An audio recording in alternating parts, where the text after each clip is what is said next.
Одоо бүгдээрээ Версалийн гэрээний зарим залтуудыг дэлгэрүүлэн авч үзцгээе. Энэхүү гэрээгээр үндэсний лиг байгуулагдсан тухай өмнө нь ярьж байсан. Гэхдээ одоо энэ гэрээгээр Герман улсад дайн удуулсан бүхий л бурууг тохиох гэж оролцсон тухай үзье.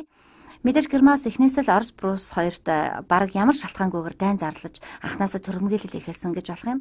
Мөн нэг талаас үзэхэд Австри-Унгар эхлээ Сербид дайн зарласан. Дахин авч үзэх юм бол Австри-Унгар дайн өдөөхөд Герман бас түлхэц үзүүлсэн гэж болж байна. Учир нь тэд Австри-Унгарыг юу ч хийсэн туслан гисчихсэн байсан.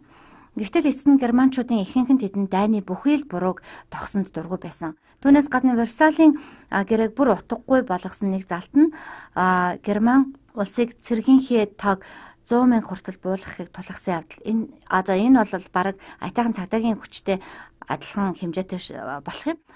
Герман улсыг Австритай нэгтгэхийг хориглосон. За та бүхэн яагаад Австрийг онцлоод байгаа гэж асууж магадгүй. Гол нь Австри бас Герман хэлтэй улс. Тиймээс мэдээж Австри Герман хоёрын хооронд байсан тэр их хэл соёл үндэсний ижил төстэй хамааралтай байдлыг Версалийн гэрээгээр үүсгэж үл зөвшөөрсөн хэрэг. Түүгээрч тогтохгүй Герман улс энэ гэрээгээр бүх колони улсуудаа алдсан. Эдгээр колониудын тухай бид өмнө ярьсан. Герман, Африк, Аз тивүүдэд мөн номхон далаад колони улстай байсан. Дээрээс нь тэдэнд дайны нөхөн төлбөр оноосон. 2013 оны ханшаар тооцож үзэх юм бол 450 тэрбум орчим доллар. За мэдээж Герман улсын төлбөрийг бүрэн гүйцэд төлөөгүй. Гэхдээ тухайн үед энэ нь ялангуяа нөхөн төлбөрийг гадаад валютаас гадна түүхийн идээр төлөх ёстой байсан явдал нь Германы эдийн засагт маш том дарамт болсон. Тэрч байтугай нөхөн төлбөрийг түүхийн идээр төлөвлөхийн баталгаа болгож холбоотнууд Германы нүүрсээр баялаг сар мужийг 15 жилийн хугацаатай эзлээ авсан байна. Олборлсон нүүрсийг эндээс Франц руу ачуулдаг байсан.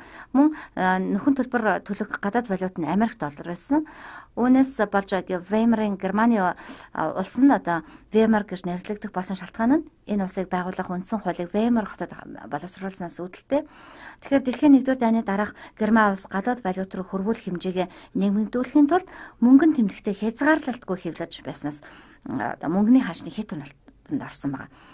За энэ хаашны хит уналт 1920-с 23 онуудад үргэлжилсэн. Ингэж их мөнгө хэвснэр ханш унсан учраас тэд нөгөө нөхөн төлбөрөө бүрч төлж чадахгүй хүрсэн байгаа.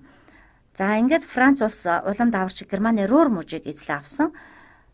За энэ муж нь мөн төмрийн хүдэр болон нүүрсээр баялаг байсан. Ингээд нөөцөр баялаг булан авч байсан Рур мужийг эзлэн гадагшаа түүхийн эдийг нь ачих явдал 1923 оноос эхэлсэн. Гэвч Версалийн гэрээнд заагдаггүй Рур мужийг би эзлэн авч түүхийн эд баялагийг нь гадагш зөөж эхэлсэн дайны нөхөн төлбөрт бүх баялгаа өгчээсэн. Мөн дэлхийн 1-р дайнд ялагдаж олон улсын тавцанд ичгүүртэй байдалд орсон. Гэд энэ бүх үйл явдалд Германд нэгэн хүсэмгүй үр дүн бий болгосон байна. За ингээд 1923 оны эцэст гэхэд Гитлерээр удирдуулсан жижигхэн үндэсний социалист үзэлтэй нацист намд төрийн эргэлт хийх ордлого хийх хэмжээнд хүрсэн байна. Энэ бол Мюнхний төрийн эргэлтийн ордлого. За мэдээж үр дүнд хүрээгүй боловч Рурыг булаалгахаас өмнө жижигхэн хязгаарлагдмал байсан энэ нам маш цаашдаа маш их өсөн дэлгэрэх боломжийг олж авсан. Үүнээс гадна бид Версалийн гэрээгээр Германы газар нутгасаа алдсан хэсгүүдийн талаар заавал дурдж ярих хэрэгтэй. За та бүхэн газрын зураг дээр байгаа энэ жижиг хэсгийг харж байгаа байх. Өмнө Прусын хойд хэсэг байсан.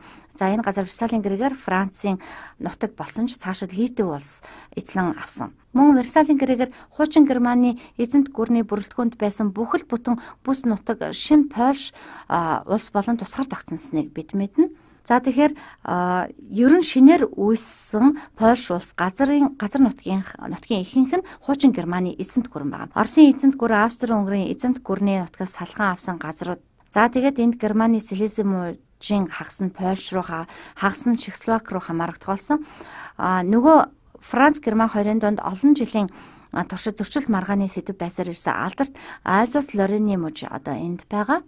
За тэгэхээр мэдээж энэ газрыг Франц улс авсан. Гэхдээ энд байгаа жаахан хэсэг нь Бельгид хараалагдах болсон. Ингээ Герман улсыг ирээдүйд дайн өдөлөх боломжгүй болохыг үнэхээр хичээсэн байгаа. Үүний нэг хамар илэрлэл нь Рений цэрэггүй бүс байгуулсан явдал. Энэ бүс нь Рен мөрний 2 эргийн нутаг хамрагдсан буюу юуны өмнө баруун эргээс цаашх Германы бүх нутаг орсон. Энд зааж байгаа бүх нутаг гэсэн үг те. Түгээрч барахгүй энэ цэрэггүй бус нутгийг холбоотны хүчин хяналтанд авсан байгаа.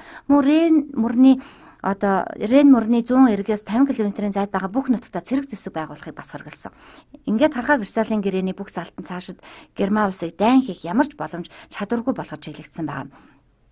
Ингээд Германыг дэлхийн 1-р дайны үеэр хийсэн болгоныг нь дахин хийх боломжгүй болгох гэсэн орлогууд бий болсон. Энэ бүх орлогуудын эцсийн дүндээ Германд хэд туйлширсан үзэлтнүүд олширч олонхын дэмжлэг авахд түлхэц үзүүлсэн хүчин зүйл болж хувирсан. Энэ нь Германыг дэлхийн 2-р дайнд татан оруулсан үндсэн гол нөхцөл болсон байна.